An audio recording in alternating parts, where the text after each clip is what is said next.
മരത്തിന്റെ ഫ്രെയിമിന് മരത്തിന്റെ ബഹളം ഉത്തരത്തിന്റെ അളവിന് നിശ്ചയമായിട്ടും സൃഷ്ടിക്കപ്പെട്ടതാണ്. അത് കല്ലാശാരിയും ആശാരിയും തമ്മിൽ അടിയുണ്ടായ ഈ കല്ലാശാരി കെട്ടിയ കല്ലിന്റെ മുകളിൽ വീട് ഇരുന്നിട്ടില്ലെങ്കിൽ, ഈ അളവുകൾ നിശ്ചയിക്കപ്പെട്ടില്ലെങ്കിൽ വീട് കൂടില്ല. അപ്പൊ എന്താ, തറലേശം അങ്ങോട്ട് നീ തറയെന്നോട് ആരാ അങ്ങോട്ട് ഉണ്ടാക്കാൻ പറഞ്ഞു.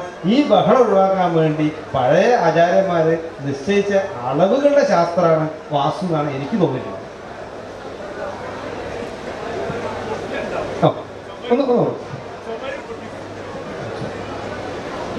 പഴയ വീടിന്റെ ചുമര് പൊട്ടിപ്പോകും, അതിനെന്താ ചെയ്യാൻ കഴിയാ? പഴയ വീടിന്റെ, അതായത് മാസ്റ്റർ ഹൗസിന്റെ, അതായത് ഈ വീട് 70 വർഷം പഴക്കമുള്ള ഇതിന്റെ ഈ ചുമരുകൾക്ക് പൊട്ടലുണ്ടായിരുന്നു. അതായത് അതിന്റെ ചായ്പകൾ കാണാൻ പൊട്ട്, തള്ളപ്പുറയ്ക്കാണ് പൊട്ട്. അതായത് തള്ളപ്പുറയ്ക്ക് എത്ര ഇഞ്ച് നീളത്തിലുള്ള പൊട്ടാണ്?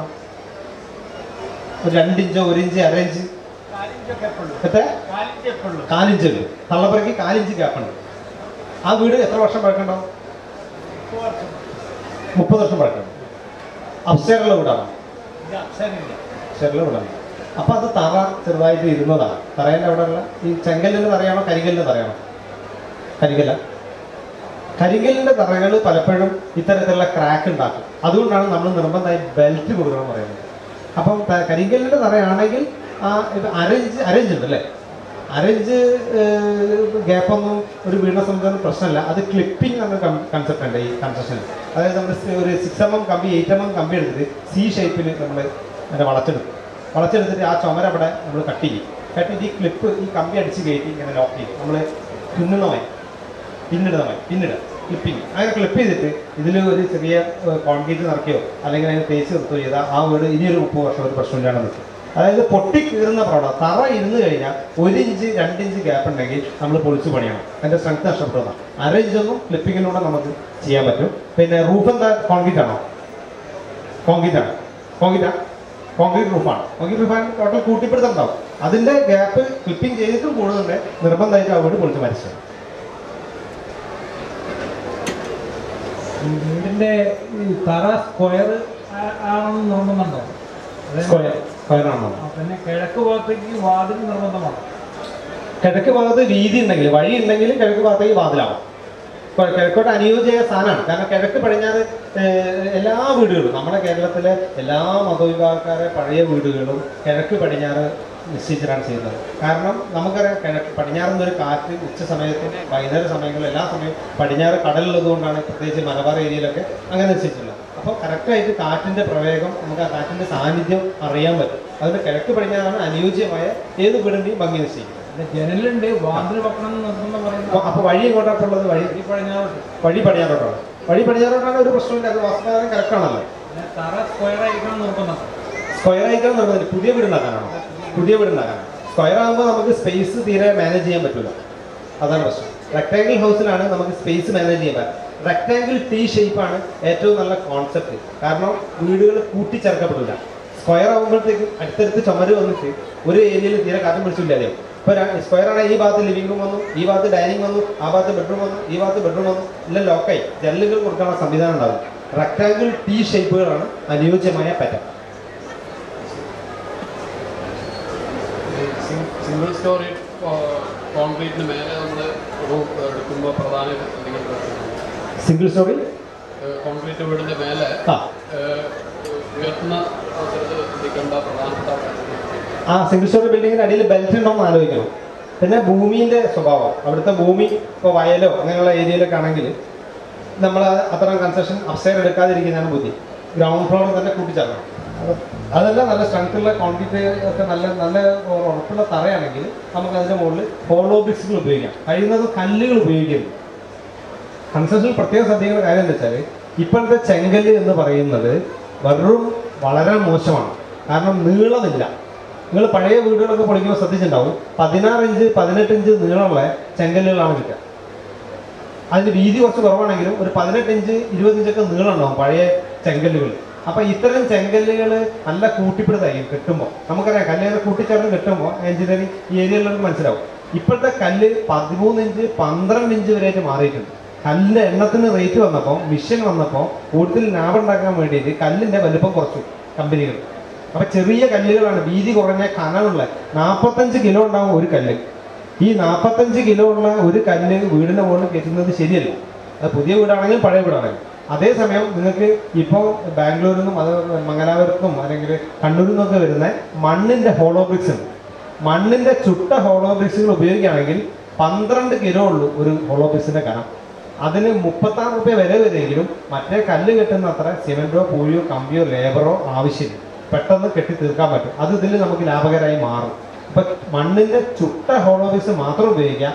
ഒരു കാരണവശാലും മണ്ണിൻ്റെ കട്ടകളുണ്ട് ഇപ്പോൾ ഇൻ്റർലോക്കിംഗ് ബ്രിക്സ്, അത് കഴിയുന്നത് ഉപയോഗിക്കാണ്ടിരിക്കുക. കാരണം മണ്ണ് ചുട്ടിട്ടുണ്ടെങ്കിൽ 5000 കൊല്ലം മുന്നേ ഹാരപ്പൻ സംസ്കാരത്തിൽ നിന്നും അല്ലെങ്കിൽ പിന്നെ നമ്മളെ ഈ പഴയ പുരാതന സംസ്കാരങ്ങളിൽ നിന്ന് കിട്ടിയിട്ടുള്ള ഇഷ്ടിക കഷ്ണങ്ങൾ വരെ നമുക്ക് ദ്രവിക്കാതെ 5000 കൊല്ലം മുന്നുള്ള ഇഷ്ടിക ചുട്ട കട്ടകൾ ദ്രവിച്ചിട്ടില്ല എന്നാണ് സിന്ധു നദീതട പരിഷ്കാരങ്ങളിൽ നിന്ന് നമുക്ക് വ്യക്തമാകുന്നത്. അതേസമയം ചുട്ട കട്ടകൾ ദ്രവിക്കില്ല. അതേസമയം ചുടാത്ത ഈ പറയുന്ന ചുവന്ന മണ്ണും സിമെൻറ്റൊക്കെ കൂട്ടിക്കുഴച്ച കട്ടകൾ പലപ്പോഴും ഉപയോഗിക്കാതിരിക്കുന്നതാണ് അനുയോജ്യം. അത് കുറച്ച് കഴിയുമ്പോൾ അത് പൊടിയാൻ തുടങ്ങും. അതിൻ്റെ ഗം ആക്ടിവിറ്റി നഷ്ടപ്പെടുമ്പോൾ അത് അടർന്നു വിടാൻ തുടങ്ങും. അതിന് നനവ് പറ്റുമ്പോൾ അത് ദുർബലമാകും. അത് പെയിൻ്റ് അടിച്ചാലോ ഈർപ്പം വന്നാലോ ഒരിക്കലും മാറി കിട്ടില്ല. ചുട്ട കട്ടകൾ ലൈഫ് ലോങ് ആയി നിൽക്കും. മണ്ണ് കൊണ്ടുള്ള നിർമ്മാണ രീതി പഴയ കാലത്ത് കൂടുതലായി യൂസ് ചെയ്യുന്നു. അതെ. ഇപ്പോഴും അതിന് ചാൻസ് നഷ്ടപ്പെട്ടിട്ടുണ്ടോ? അത് ഇപ്പോഴും ഉപയോഗിക്കുന്നതിന് എന്തെങ്കിലും ബുദ്ധിമുട്ടുണ്ടോ? സാറ് മണ്ണ് ഉപയോഗിക്കുന്നത് ഉദ്ദേശിക്കുന്നത് ചുട്ട മണ്ണാണോ അല്ലെ പച്ച മണ്ണാണോ? പച്ചമണ്ണ് കുഴച്ച് നമ്മൾ കട്ട ചോട്ടി ചെയ്ത കട്ട വെക്കല മണ്ണ് പൊടിയായിട്ട് അതിന്റെ ഫ്രെയിം എന്തായിരിക്കും? അതായത് പണ്ട് കാലത്ത് കട്ട തീർത്തിട്ട്, അതായത് സ്ക്വയർ കട്ട തീർത്ത് മണ്ണ് ചുട്ടെടുത്തിട്ട് പടവ് ചുടാതെ പച്ചക്കട്ട വെച്ച് ചെയ്യുന്ന ഒരു പരിപാടികളുണ്ട്. പിന്നെ ഉള്ളത് മുള വെച്ച് മണ്ണിന്റെ വീടുകളുണ്ട്. അങ്ങനെയാണോ? അല്ല, ഞാൻ ഉദ്ദേശിച്ചത് 8 അടി നീളത്തില് പിന്നെ ഫ്രെയിം ഒരു 30 സെന്റിമീറ്റർ ഒരടിയില് ഫ്രെയിം കൂട്ടിയിട്ട് അതില് മണ്ണ് ഇടിച്ച് ചെയ്യുന്ന രീതി പഴയ കാലത്ത് അതിപ്പോ സാധാരണ കാണുന്നില്ല. പക്ഷെ പിന്നെ തൃശ്ശൂരൊക്കെ ഉള്ള ആർക്കിടെക്ചർ ഇത് മുമ്പ് ആ രീതി ഈ മേഖലയിൽ ഇത്തരത്തിലുള്ള അപ്പൊ അത് ഇവിടെ കൂടുതൽ യൂസ് ചെയ്യാൻ പറ്റിയൊരു ഞാൻ പറഞ്ഞില്ലേ, ഇപ്പോൾ നമുക്ക് ഈ മേഖലയിലുള്ള പരീക്ഷണങ്ങളൊക്കെ ആവാം. പക്ഷേ പരീക്ഷണങ്ങൾ എന്ന് പറയുമ്പോൾ നിങ്ങൾക്ക് അറിയുമെന്നറിയില്ല, ഒരു 10-25 കൊല്ലം മുന്നേ ബേക്കർ സാഹിബിൻ്റെ കൺസെപ്റ്റുള്ള വീടുകൾ കേരളത്തിൽ സജീവമായി. ബേക്കർ സാഹിബിൻ്റെ വീടുകൾ പല ബുദ്ധിജീവികളും, പല മാഷുമാർ, ടീച്ചർമാർ, പത്രപ്രവർത്തകർ, രാഷ്ട്രീയക്കാർ, അങ്ങനെ എന്തെങ്കിലും കുറച്ച് ബുദ്ധി ഉണ്ട് തോന്നുന്ന ആൾക്കാരൊക്കെ ഇത്തരത്തിലുള്ള വീടുകൾ ഉണ്ടാക്കിയിട്ടുണ്ടായിരുന്നു ഒരു 25 കൊല്ലം മുന്നേ. മണ്ണിൻ്റെ കട്ട ചുട്ട വീടുകൾ. അതിൽ കയറി കഴിഞ്ഞാൽ ബേക്കർ സാഹിബിനെ കുറ്റം പറയല്ല, ആ ടെക്നോളജി നല്ലതാണ്. ബേക്കർ സാഹിബിൻ്റെ വീടിൻ്റെ സീലിംഗ് വുഡാണ്. തിരുവനന്തപുരത്തെ വീട് ഇപ്പോഴും മ്യൂസിയമൊക്കെ വെച്ചിട്ടുണ്ട്, അത് വുഡാണ്. പക്ഷേ ഈ പരീക്ഷണം കാടുക, പരീക്ഷണം വലിയ പ്രശ്നമാകുമ്പോൾ ഈ ചുട്ട കട്ടകൾ വെച്ചിട്ട് ഇത്തരം വീടുകൾ അക്കാലത്ത് ഉണ്ടാക്കി. കയറുമ്പോൾ റൂം റൗണ്ടാവും, ഒരാൾക്കും ഇരിക്കാൻ പറ്റില്ല, ഒരു കസാല ഇടാൻ പറ്റില്ല. പിന്നെ ജനലുണ്ടാവില്ല, ജനലിന് ഇരുമ്പിൻ്റെ കമ്പി വെക്കും, അതിൻ്റെ ഉള്ളിൽ ഗ്ലാസ് ഡോർ വെക്കും. സംഭവം എന്ന് വെച്ചാൽ ഈ ഇരുമ്പിൻ്റെ കമ്പി പ്രകമ്പനമുള്ളതാണ്, ഗ്ലാസും പ്രകമ്പനമുള്ളതാണ്. ഇരുമ്പിൻ്റെ കമ്പിക്കും പ്രകമ്പനമുണ്ട്, ഗ്ലാസ്സിനും പ്രകമ്പനമുണ്ട്. എവിടെയും തട്ടുമ്പോൾ ഈ ഗ്ലാസ് പൊട്ടിയിരിക്കും. ഇത്തരം വീടുകളിലെ അധികം ഗ്ലാസ്സുകൾ മാറ്റുക എന്നുള്ളതാണ് ആ ടെക്നോളജിൻ്റെ ഒരു പരാജയം. പല ഗവൺമെൻറ് ഓഫീസുകളും ഈ ഗ്ലാസ്സുകൾ മാറ്റുകയില്ല ഇങ്ങനത്തെ ടെക്നോളജി ചെയ്തപ്പോൾ. അപ്പോൾ അത്തരം വീടുകൾ ആ ടെക്നോളജി ചെയ്ത് വന്നപ്പോൾ അതിൽ അവർ വെറുതെ കല അല്ലെങ്കിൽ കലേൻ്റെ ഒരു അതിപ്രസരോ കലാ സംവിധാനത്തിൻ്റെ താടിയൊക്കെ വെച്ച ആൾക്കാരായിരിക്കും അധികം വീട്ടിലുണ്ടാവുക. ജുപ്പിക്കിട്ടാൻ ആ വീട്ടിൽ താമസിക്കാൻ അനുയോജ്യനാണ്. അപ്പോൾ അത്തരം വീടുകളിൽ നമ്മൾ കയറി കഴിഞ്ഞാൽ ഇത്രയധികം നെഗറ്റീവ് എനർജിയിലൊരു വീടുണ്ടാവും. കാരണം റെഡാണ് കളർ, അതായത് മണ്ണിൻ്റെ കളറ് ഉള്ളിൽ കയറി കഴിഞ്ഞാൽ ആളുകളെ കാണാൻ ഒരു ഭംഗിയുണ്ടാവും. പിന്നെ അതിൻ്റെ മുകളിൽ 4 ഇഞ്ച് കനത്തിലുള്ള സ്ലാബ് പോലും ചോരുന്ന നാട്ടിൽ 2 ഇഞ്ച് കനത്തിൽ വാർക്കുകയും 2 ഓട് വെക്കും ചെയ്യാൻ ചെയ്യും. ആ ഓട് വെച്ച് വാർത്ത് കഴിഞ്ഞാൽ ഈ 2 ഇഞ്ച് കനത്തിലുള്ള സ്ലാബ് വീക്കാവും. ആ ഓട് നടുത്ത് വെള്ളം ഈർപ്പം ഏറ്റുവാങ്ങും. അതിൻ്റെ ഉള്ളിൽ നിറയെ വേട്ടാളൻ്റെ സംസ്ഥാന സമ്മാനമാണ്. വേട്ടാളം എന്ന് പറഞ്ഞ ജീവൻ അങ്ങനത്തെ എല്ലാ സാധനങ്ങളും ഇതിലുണ്ടാവും. ഇത് ആകെ ബുദ്ധിമുട്ടാവും. ഇപ്പം എല്ലാവരും ആ വീട് തേക്കുക ചെയ്യും. ആ വീട് റിനോവേറ്റ് ചെയ്യാൻ പോലും പറ്റാത്ത രീതിയിൽ പല സ്ഥലത്തും പ്രശ്നങ്ങളായിരുന്നു. അത് ബേക്കർ സാഹിബിൻ്റെ റോളല്ല, അദ്ദേഹത്തിന് ശേഷം വന്ന ആളുകൾ ഇത് ഒരു വലിയ പ്രസ്ഥാനമാക്കി മാറ്റിയിട്ട് ആളുകൾ ഇങ്ങനത്തെ വീടുണ്ടാക്കിയ കുറച്ച് ബുദ്ധി കൂടുന്നു, നമ്മൾ കുറച്ച് ബുദ്ധിജീവികളാണെന്നൊക്കെ തോന്നുന്ന രീതിയിൽ ഒരു എക്കോ ഫ്രണ്ട്ലി എന്ന രീതിയിൽ എക്കോയും ഫ്രണ്ട്ലി ഇല്ലാത്ത ഒരു വൃത്തികെട്ട വീടായിട്ട് അത് മാറി. വിൽക്കാൻ വെച്ചാൽ വിലട്ടില്ല. അത് വിൽക്കാൻ ശ്രമിച്ചാൽ എഷ്ടിയോടപ്പം വേണ്ട പറയും. അതേസമയം നമ്മൾ സാധാരണ നമ്മളെപ്പോഴും ഒരു കോമൺ റൂട്ട് പോകുമ്പോൾ ഇത്തരം പരീക്ഷണങ്ങൾ നമ്മൾ നടത്തിയാൽ അത് നമ്മളെ മാത്രം വീടായിട്ട് നമ്മൾ മാത്രം അതിൻ്റെ സുഖവും ദുഃഖവും അനുഭവിക്കേണ്ടി വരും. ഒരു കോമൺ പ്ലാറ്റ്ഫോമിലാണ് നമ്മൾ വീടിനെ കുറിച്ച് ചിന്തിക്കേണ്ടത്. ഞാൻ പറഞ്ഞ ടെക്നോളജി ഒന്നും ഞാൻ കണ്ടുപിടിച്ചതോ നമ്മളാരും കണ്ടുപിടിച്ചതല്ല. പാരമ്പര്യമായിട്ട് ഈ നാടിൻ്റെ കാലാവസ്ഥയ്ക്ക് അനുയോജ്യമായിട്ട് പൂർവികന്മാർ ഡിസൈൻ ചെയ്ത വീടുകളാണ്. ആ അതായത് ഈ ലാൻഡ് ഇതിൻ്റെ കോണിപ്പടി ഒരു 7 ഇഞ്ച് 6 ഇഞ്ച് ലെവലിലാണെങ്കിൽ ആ വീതി ഹൈറ്റ് 6 ഇഞ്ച് ലെവൽ 6 ഇഞ്ചാണ് അതിൻ്റെ ഒരു നല്ല മെഷർമെൻറ്റ്, നല്ല കയറാൻ എളുപ്പമായി. അത് 8 ഇഞ്ചിൻ്റെ മുകളിലാകുമ്പോൾ നമ്മളെ കാല് തട്ടിക്കും. 6 ഇഞ്ച് വരെ മാക്സിമം വീതി നമുക്ക് ഇഷ്ടമുള്ളത്. കാരണം വീതി വുഡാണ് ഉപയോഗിക്കുന്നതെങ്കിൽ കുറച്ചുകൂടി പ്രൊജക്ഷൻ ആകാൻ പറ്റും. ഒരു 12 ഇഞ്ച് 10 ഇഞ്ച് അതിനുള്ളൊക്കെ വീതി കൊടുക്കും കംഫർട്ടായി. കാരണം ഏതാ ലാൻഡിങ് ഏരിയ ശരിക്കും 1 മീറ്റർ വീതി മതി ലാൻഡിങ്. കാരണം അവിടെ കോണി കയറി നമ്മൾ അവിടെ നിൽക്കാനൊന്നും പോകണ്ടല്ലോ. കോണി കയറി ഉടനെ തിരിയല്ലോ. ഇപ്പോൾ 1 മീറ്റർ വീതി ധാരാളമാണ്. ഒരാളോ 2 ആളോ 3 ആളോ കയറുമ്പോൾ 1 മീറ്റർ വീതിയിൽ സുഖകരമായിട്ട് കയറി പോകാൻ പറ്റും. ലാൻഡിങ് ഏരിയയുടെ വീതി എത്തണം.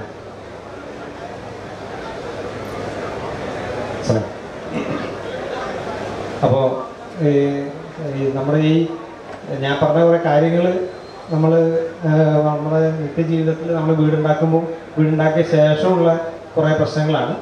അപ്പം ഇതെൻ്റെ മാത്രം കോൺസെപ്റ്റാണ് ഞാൻ പറയുന്നത്. ഇതിൽ തെറ്റുകളും ശരികളും ഉണ്ടാവാം. ഞാൻ മുൻപ് തുടങ്ങുന്നതിന് മുമ്പ് പറഞ്ഞ പോലെ തന്നെ എന്നെക്കാളും ഈ രംഗത്ത് അറിവുള്ള വിവരമുള്ള പല ആളുകളും ഇവിടെ ഉണ്ടാവും. അവരെ വല്ല രീതിയിലും മോശമായിട്ടോ അവർക്ക് മോശമായി തോന്നുന്ന രീതിയിൽ പറഞ്ഞതിൻ്റെ സദയം ക്ഷമിക്കണം. കാരണം ഞാൻ പറഞ്ഞിട്ടുള്ളത് കുറേ എൻ്റെ കാഴ്ചപ്പാടുകൾ മാത്രമാണ്. അപ്പോൾ ഇത്തരം കാഴ്ചപ്പാടുകൾ കേൾക്കാൻ സന്നദ്ധ കാണിച്ച എല്ലാ വായനക്കാർക്കും ഇവിടെ വന്നിട്ടുള്ള ഈ വേദിക്ക് പുറത്ത് താഴെ ഇരിക്കുന്ന എല്ലാ മാന്യജനങ്ങൾക്കും നമസ്കാരം.